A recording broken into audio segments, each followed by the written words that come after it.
Sir, मी किती वेळचा या आजाराबद्दल माहिती घेतोय. मायोपिया आणि हायपरमेट्रोपिया पण का माझ्या काही डोक्यातच जाईना सर. असं काही आहे का? बरं ठीक आहे, मी तुला एक साध्या आणि सोप्या भाषेत एक्सप्लेन करून सांगतो. मायोपिया आणि हायपरमेट्रोपिया हे डोळ्यासंबंधीचे दोन आजार आहे.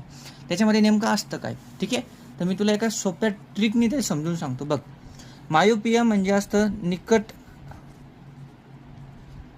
दृष्टिता आणि हायपरमेट्रोपिया म्हणजे असतं दूरदृष्टिता. ओ सर, तुम्ही काय मला मराठीमध्ये सांगताय? तुला मराठीमध्ये नाही, मी तुला एक ट्रिक सांगणार आहे, लक्ष दे. हे बघ, याचं लिहायचं MCN, इथं लिहायचं HPV.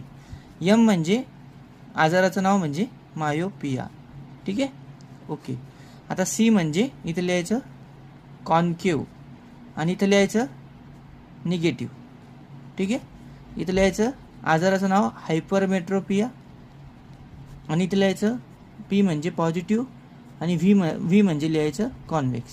ठीक आहे सर, आता याच्यावरून मी काय समजू शकतो? याच्यावरून तो असं समजू शकतो की यम म्हणजे मायोपिया हे आजाराचं नाव आहे. त्याच्यामध्ये आपण कॉन्क्यू लेन्स वापरतो आणि तिची फोकल लेंथ ही निगेटिव्ह असते.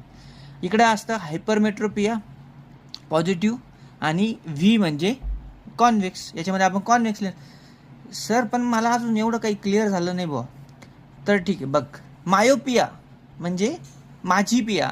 मी आणि माझी पिया जर कॅफेमध्ये बसलेलो आहे आणि माझी पिया जर जवळ असली तर मी लांब बघणार आहे का?